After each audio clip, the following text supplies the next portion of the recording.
가기사는 증시각도기. 안녕하세요, 증시각도기 시청자 여러분, 투자자 여러분, 도기말 여러분. 9월 18일 연휴 첫날이 되겠죠. 네, 연휴 첫날의 아침이 환하게 밝았습니다. 정말 기가 막히게 화창하네요. 이번에 다행히 보름달을 볼 수 있을 듯한 느낌이 들죠. 구름 한 점 없이 파란 하늘입니다. 저는 요즘에 이 하늘을 보면서 이것이 그야말로 ESG 하늘이구나, 이런 생각을 많이 하네요. 특별히 중국에서의 그 철강 관련 스크랩이 상당하고 중국에서의 탈탄소 흐름들이 나오면서 파란 하늘이 우리에게 돌아온 것 같습니다. 캘리포니아에서 봤던 바로 그 하늘이고요.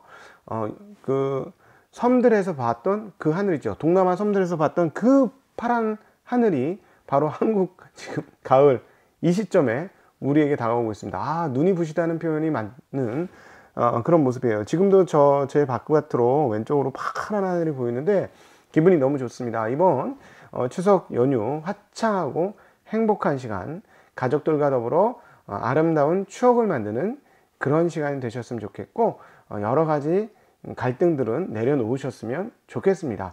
혹여나 그래서 말씀드리면 주식 얘기 안 하는 걸로 주변 사람들과 괜히 싸울 수도 있으니 그렇게 내려놓으시면 좋을 것 같습니다. 친척분들한테 주식 그냥 궁금하면 얘기하지 마시고 증시각도기 TV를 봐라. 그럼 거기서 앞북을 잘 쳐주니 거기 따라 하니까 재산이 쏠쏠하게 불더라, 뭐 그런 정도만 얘기하시고 더 이상 아무 얘기하지 마. 괜히 그거 얘기했다가 휩쓸려 들어가서 으악 하면 안 되니까요. 네, 항상 이 친척을 만나고 하는 건 행복하지만 우리 어렸을 때는 아무 이해관계도 없고 침 튀었어, 죄송. 아무 그런 게 없어가지고 즐겁고 행복하지만 나이를 먹고 나니 이상하게 온갖 일들이 벌어지면서 온갖 사건이 어떻게 벌어질지 모르니 그런 사건 사고 없는 그런 명절 되기를 바라겠습니다. 나이 먹고 나니까 참 삶이 복잡해져서 사건 사고가 너무 많습니다. 자, 행복하게 나 이번 추석 하고 싶은데 미국장이 이건 목미 이러면서 많은 분들이 다우존스가 0.9% 떨어졌고요. 0.48%, S&P 0.91%, 그리고 나스닥도 0.9%의 하락을 기록을 했습니다. 아니, 그래, 나도 그렇게 행복하고 티 없이 맑은 추석을 보내고 싶다고. 근데 이건 뭐냐고 라고 많은 분들이 생각하실 것 같은데요. 현재 상황들에 대해서 설명을 드리고 조금 더 긴 시기열로 2주짜리 시황도 같이 드리면서, 그래서 왜 불안한지, 그리고 이 불안이 앞으로 어떻게 될지, 그리고 해소될지 여부까지 한번 아침 미국 시황 방송 추석 특집으로 한번 마련해서 여러분들에게 말씀드리도록 하겠습니다. 자, 환율이 말이에요, 0.3%대 달러가 강세를 보여줍니다.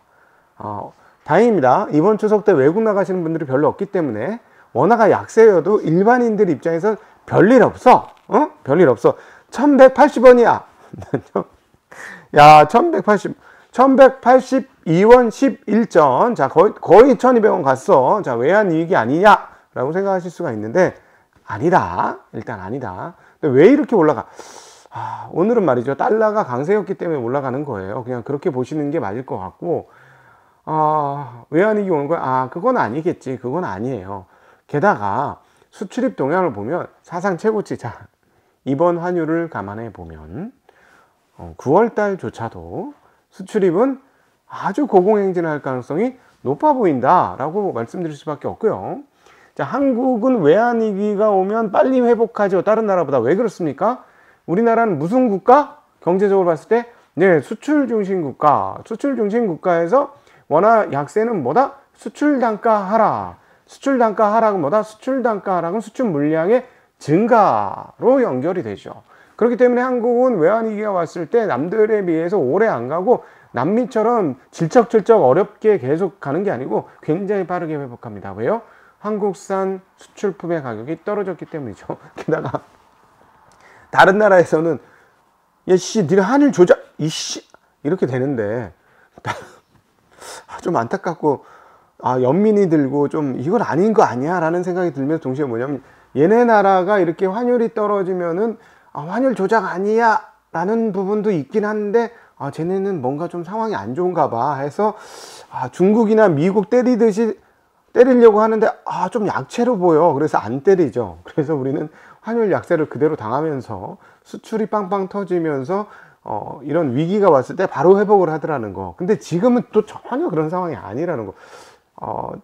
환율 당국 여러분, 이거 뭡니까 진짜. 이거 이러다가 이거 환율 조작국 되는 거 아닙니까? 네. 그러나 이번에 개인들은 별일 없다. 별일 없다. 외국에 나가서 달러 쓸 일 없으니 원화 약세가 별로 영향이 없다라는 점. 직구하시는 분들은 조금 힘드시겠네요. 직구하시는 분들은 가격이 조금 올라서 잠시 내려두시는 게 좋겠습니다. 직구를 이번 추석 때에는 잠시 내려두시고 다시 원화가 강세가 되는 그때 다시 한번 시작해 보시면 어떨지 하는 생각이 듭니다. 자, 추석이라서 여유가 많아서 그런데 저는 이제 곧 남해를 향해 가요. 자, 빨리 마감해서 빨리 차 타고 가야지. 자, 미국 시장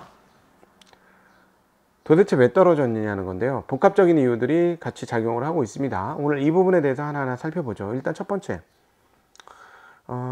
실질적인 인플레이션이 도래하고 있다라는 생각을 할 수가 있어요. 자, 인플레이션 도래는 그 다음에 무엇을 생각나게 한다? 이제 여러분 딱딱 떠오르죠? 그거 조금 이따 얘기하고요.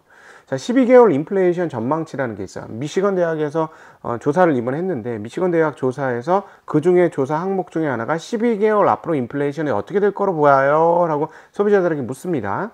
이게 얼마가 나왔냐면 4.7% 나왔어요.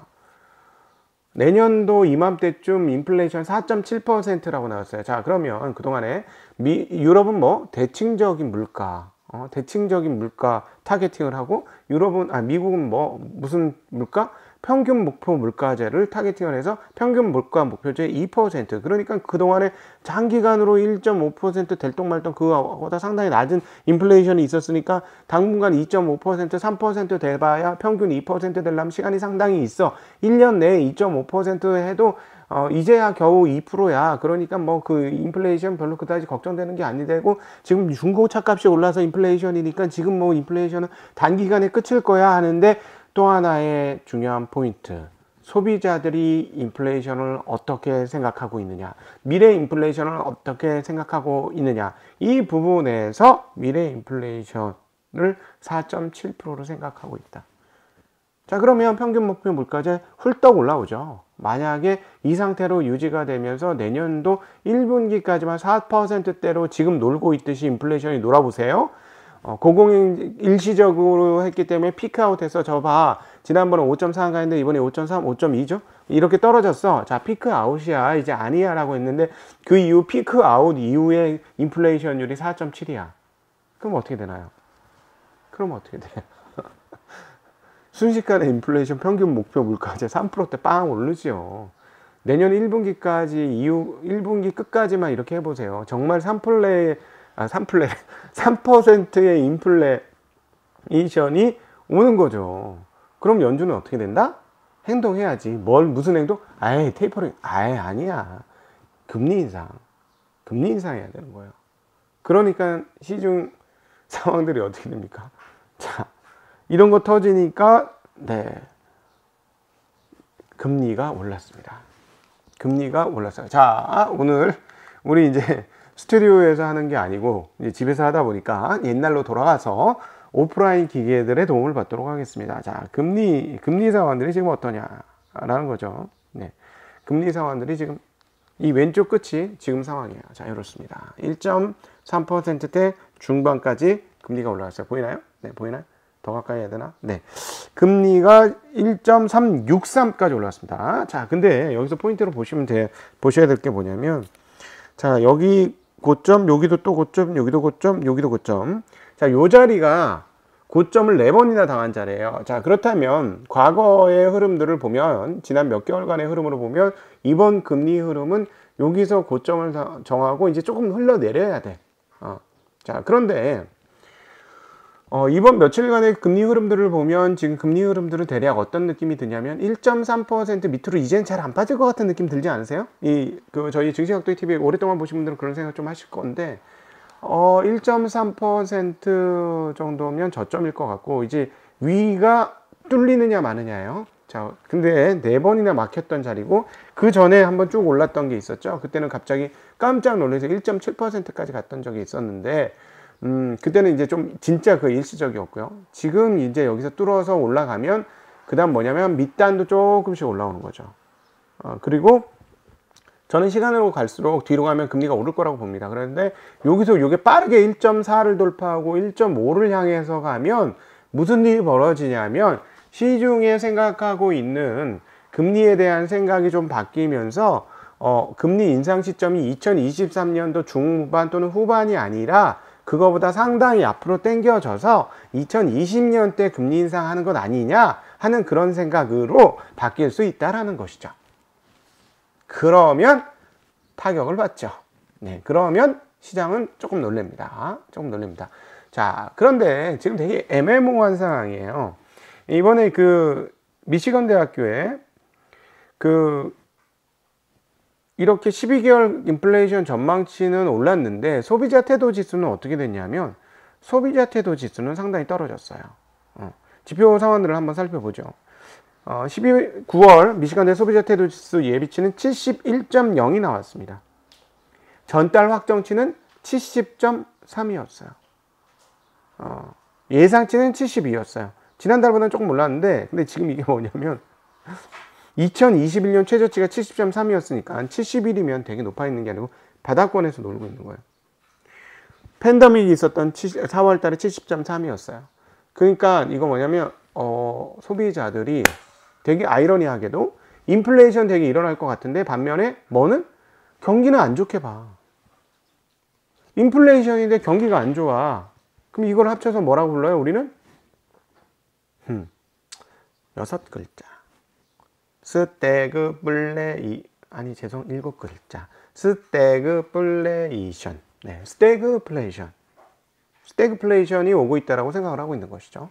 자, 이러니 어떤 일이 벌어지냐. 일단 금리가 올랐잖아요. 1.36%까지 10년물 국채금리가 확 올라버리니까 금리는 달러도 같이 강세를 갔죠. 달러 강세 가니까 그러면 뭐가 떨어져야 돼? 금값이 떨어져야 되는데 금값은 안 떨어졌어요. 1750불대예요. 자, 그러면 이건 무슨 말이냐? 금값은 1750불 정도 수준에서 이제 둔탁해 하방이 좀 두텁다.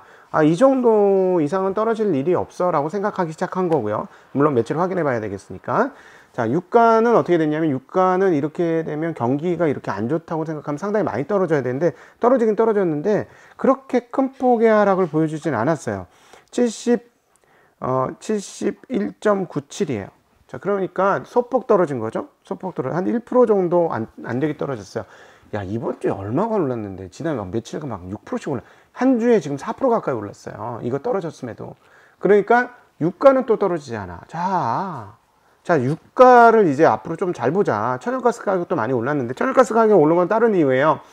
지금 요번에 그 경기가 나쁘면서 이 풍력 발전 등이 이런 등등등이 잘 안 돌아갔대요. 그러니까 유럽 같은 경우는 풍력을 안 돌리면 바로 가스 발전을 돌려야 돼요. 그러니까 가스 발전을 많이 돌려야 되는 상황이니까 가스 가격이 급등했기 때문에 요거 약간 지금 단기적인 기후 영향이 있어서 요걸 조금 더 봐야 되겠습니다. 근데 이 유가가 지금 고공행진을 하고 있는 거에서 떨어지지 않는다면 유가 고공행진 중에 하나는 또 뭐 때문에 그랬어요? MSG? 아니 ESG. ESG 때문에 아무래도 이쪽에 대한 설비 증설이 없을 거예요. 앞으로 정유 관련해서는. 이거 왜 ESG에 정반대되는 거잖아. 그러면 유가가 어떻게 돼? 공급이 이렇게 많이 투하가 되지 않으면 유가는 고공행진할 수 있다는 거예요. 자, 그러면 어떤 일이 벌어지냐? 인플레이션 요인과 and ESG 영향 플러스 알파가 있죠. 첨가제로 ESG가 붙어 있어 지금. 근데 인플레이션에 대한 두려움. 근데 그 상황에서 경기는 하강이야. 자, 우리 보세요. 유가는 그동안에 이번에 70달러 오기 전에 계속 어떤 흐름들을 보여주었냐면 중국 경기의 영향을 절대적으로 받았어요. 그런데 중국 지금 이번에 제가 유가 이상해 라고 얘기하는 포인트가 뭐냐면 야, PMI 50 나왔잖아. 서비스 PMI 47 나왔잖아. 이건 본 적이 없는 PMI야. 중국의 경기가 굉장히 하강하고 있다라고 생각을 하고 있는데 이러면 어떻게 돼? 그럼 유가가 떨어져야지. 유가가 떨어져야 되는 거예요. 중국 경기에 되게 영향을 많이 받잖아요. 그런데 유가가 안 떨어져. 이상하네. 그래서 유가가 왜 중요하냐면 스태그플레이션의 중요한 시그널이 이거라는 거야. 이거 되게 웃기는 거지. 그런데 스태그플레이션에 대해서 할 얘기 많은데, 자, 연준이요. 제일 싫어하는 게 뭘까요? 스태그플레이션. 인플레이션보다 더 싫어하는 스태그플레이션. 디플레도 엄청 싫어하지. 디플레도 완전 싫어하지. 스태그플레이션 그 다음 싫어하지. 디플레 다음으로 싫어하고, 그 다음에 이제 인플레 싫어할 거야. 1번 디플레, 2번 스태그플레이션, 3번 1번 디플레, 2번 스태그플레이션, 3번 인플레. 잠이 덜 깼나 보다. 근데 요렇게 싫어하죠. 우리 연준께서는 그렇게 싫어해. 그러니까 대응을 할 겁니다. 스태그플레이션 느낌이 계속되면 금리 인상이 땡겨와야 되는 시점이 안 땡겨줄 거예요. 여기가 인플레와 스태그플레이션의 줄다리기가 어떻게 되느냐에 따라서 금리 인상 시점이 달라질 것이다 라고 생각하는데, 시장 생각은 뭐야? 어느 순간은 인플레가 보였다, 어느 순간은 스태그가 보였다. 왔다리 갔다리 하지. 그래서 이걸 많이 보면 금리 인상이 땡겨질 거야 라고 두려워하고, 이게 보면은 안 되겠지 하고, 그럼 그 심리에 따라서 왔다리 갔다리 하는데, 오늘 심리의 활용 점점을 딱 찍은 게 뭐냐면 내마녀의 날이었습니다. 오늘 그 내마녀의 날은 보통은 선물 만기죠. 선물 만기에서 시작됐죠. 거기에 파생된 게 뭐예요? 선물은 어디서 파생돼서? 현물에서 파생됐지. 농산물 가격을 해지하기 위해서 가격 변동. 봄철에 잘 해놨는데 중간에 홍수나 가뭄이 나갖고 잘못될 걸 예상해서 거기서 파생된 게 선물. 근데 선물에서 한번 또 파생된 게 뭐? 옵션. 이렇게 되는 거죠. 선물에서 또 파생된 옵션. 그래서 선물 만기 하나, 옵션 만기 둘, 세 번째. 우리 현물 주식 하잖아. 야, 왜 맨날 지수 가지고 선물만 해? 지수 가지고만 옵션을 해? 주식 가지고 할래. 주식 옵션. 이게 있었어요. 그러니까 이런 것들이 한꺼번에 나왔어요. 그러니까 선물 옵션은 보통 지수만 가지고, 우리 같은 코스피 200 가지고 했었는데, 이제는 주식 가지고도 선물 옵션을 해. 그러니까 지수 선물 옵션, 주식 선물 옵션 네 가지가 터져지면서 내마녀의 날이라고 불리는데, 여기서 하나가 더 터졌죠. 오늘 미국에서 이제 개별 주식 옵션의 만기 물량이 7,500억 달러라고 했습니다. 7,500억 달러. 얼마야 이게 도대체? 1조 달러면 1,000조입니다. 1,000조. 1,000조국이라고 했네. 거의 1,000조죠. 거의 1,000조. 지금 1,200원까지 됐는데, 우리 원화니. 거의 1,000조 원의 개별 옵션 만기가 있어. 이야, 씨. 그러니까 이 부분 영향을 받으면서 빅테크 기업들이 상당히 많이 빠졌습니다. 그래서 나스닥과 기술주들 하락의 원인이 되었다고 볼 수 있는데요. 이렇게 주르륵 빠진 거 봐서는 이거는 선물 옵션 만기일 영향이 일부 있었던 것으로 봐야 할 것 같습니다. 애플이 1.8이나 빠졌고요. 야, 많이 빠졌다. 그동안 지난번 아마존 0.7, 마이크로소프트 1.75, 알파벳 1.96% 빠졌고, 페이스북은 2.24%나 빠졌습니다. 기술주 인텔이 1.04 빠졌고, 퀄컴 3.47이나 급락했고요. 마크론 테크놀로지 0.44 하락, 어플라이드 머티리얼스 2.28 하락, AMD는 2.20% 하락, 엔비디아는 1.54% 하락했습니다. 이 상황에서 테슬라는 0.3% 올랐어요. 넷플릭스도 올랐고, 퀄컴 많이 빠졌는데, 퀄컴 스냅드래곤의 점유율이 조금 떨어진다는 뉴스들이 지금 나오고 있습니다. 예, 그것과 같이 보시면 될 것 같고요. 자, 이제 여기서 또 하나는 뭐냐면 유가 얘기했으니까 그것까지 마무리할게요. 유가 채굴기 개수는 10개 더 늘어서 411개입니다. 옛날 아주 한창 좋았을 때보다 아직 덜하죠. 근데 정말 ESG가 강화되면 이 개수 늘어나는 게 좀 옛날보다 늘어지지 않을까 싶습니다. 자, 이제 어떻게 될 것이냐. 여기서 또 하나의 어려움이 있어요. 또 하나의 어려움. 뭐냐면 부채 한도 협상이 9월 달까지는 뭔가 마무리되어야 해요. 그래서 전화를 했어요. 자넷 옐런 재무장관께서 미치 매코넬 공화당 상원 원내대표에게 전화 통화를 해서 부채 한도 조정을 초당적으로 협력해 달라라고 이야기했는데, 매코넬 원내대표께서 기존 입장을 반복하셨다고 합니다. 3.5조 인프라 예산 축소 없이는 부채 한도 협상에 나서지 않을 것이라고 얘기하셨습니다. 예, 하나증권 김경세는 얘기하셨는데, 입장이 뭐냐, 민주당은 야, 니네 트럼프 때 우리도 부채 협상 우리가 협력했어. 그리고 야, 지금 이 적자는 공화당 정부 시절에 지출이 늘어서 그런 거야. 니네 때문이야. 세 번째, 지금 이거 하는 거를 다른 법안하고 이렇게 정책 법안하고 정책 위반하고 연계시켜 가지고 하지 마라는 게 민주당 입장, 공화당 입장. 야, 니네 보니까 말도 안 되는 데 돈 쓰잖아. 이거 안 돼. 두 번째, 인프라 법안 조정해야 돼. 안 그러면 우린 협력 없어. 세 번째, 이렇게 하면 부채 수준이 너무 늘어서 부채 협상한다 이러면 안 돼 라는 거예요. 자, 이 두 당의 지금의 태도들을 보면 협상이 잘 될까요? 9월 말까지. 자, 이 부분도 혹덩어리처럼 지금 9월까지 우리한테 혹덩어리처럼 붙어 있다라는 거, 이 부분이 같이 있죠. 자, 그리고 이런 것들이 합쳐지면서 어떻게 되나요? 9월 달에 인플레이션 때문에 테이퍼링 될 것 같고, 그 다음에 금리 인상이 앞으로 당겨질 거냐 알 것이냐는 두려움이 하나 있고, 9월 부채 협상 타결 제대로 될 것이냐 하는 것도 있고, 화령 점정으로 오늘은 내마녀의 날도 있었죠. 자, 그러면서 투자 심리가 냉각이 되었습니다. 그래서 어떤 일이 벌어졌느냐. VIX, 어제 말씀드렸던 VIX 지표가 굉장히 큰 폭으로 올랐습니다. 그래서 VIX 지수가 얼마가 올랐냐면요. 퍼센테이지로 11% 올랐어요. 11.34% 올라서 20.81이 되었습니다. 그래서 자, 이 부분에 대한 이야기를 조금 드려야 될 것 같은데요. 자, 20.81까지 올랐습니다. 자, 보여드릴게요. 또 오프라인으로. 자, 왼쪽 빵 올랐죠? 빵 올랐어요. 그럼 어디까지 갈 거냐라는 건데, 지금 이게 8월 달에 우리 러셀 2000 장중에 10% 빠졌을 때, 장 고점 대비 10% 빠졌을 때 여기까지 올라갔거든요. 그러니까 이번 9월 말에 요 정도까지의 VIX 지수가 올라갈 것으로 열어두는 것도 미국 시장 기준입니다. 한국 시장 말고요. 한국 시장은 지금 달러 워낙 약세가 아마 10월 1일 되면 수출 입동향 상당히 강력한 걸 보여줄 것 같아요. 이렇게 되면. 그러면 외국인들 입장에서는 여기가 투자하기에 되게 좋네, 이런 생각 할 수도 있어요. 그래서 이런 흐름들 정도 보시면 좋을 것 같고요. 계속 말씀드리지만 이 VIX는 역으로 잘 이용하셔야 되는 건데요. VIX가 위로 올라갈 수 있다. 그러니까 불안이, 이게 근데 갑자기 한꺼번에 빵 올라요. 예. 불안함이 증폭되면서 하루에 막 몇십 프로씩, 오늘도 11% 올랐잖아요. 이거보다 더 많이 오를 수도 있어요. 이런 것들이 있어요. 그래서 제가 어제도 현물 주식 하시는 분들은 VIX로 인버스 대신에 VIX가 훨씬 낫다라는 말씀을 한번 드렸었죠. 그런데 다시 정리를 해보면 VIX 지수는 위로 올라갈수록 투자자들 입장에서는요, 되게 편안해 하시면 되는 거예요. 무슨 말이냐? 시장의 불안이 증폭됐다라는 것이잖아요.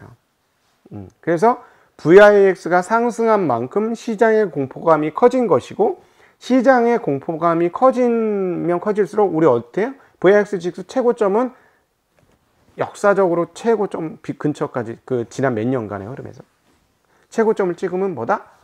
바닥이다. 바닥 신호가 나오고 바닥 신호로 가고 있는 거예요. VIX가 지금 올라가고 있는 거. 아까 제가 8월달 말씀드리는 건 많은 분들이 떨어지니까 조마조마하면서 덜덜 떨겠죠. 근데 우리는 이걸 거꾸로 이용해 먹어야 된다는 거예요. 저 8월 지수 고점 정도까지 올라가면은 사야 되는 시점이지. 그때는 오히려 현금을 좀 줄여야 되는 시점일 수 있어요.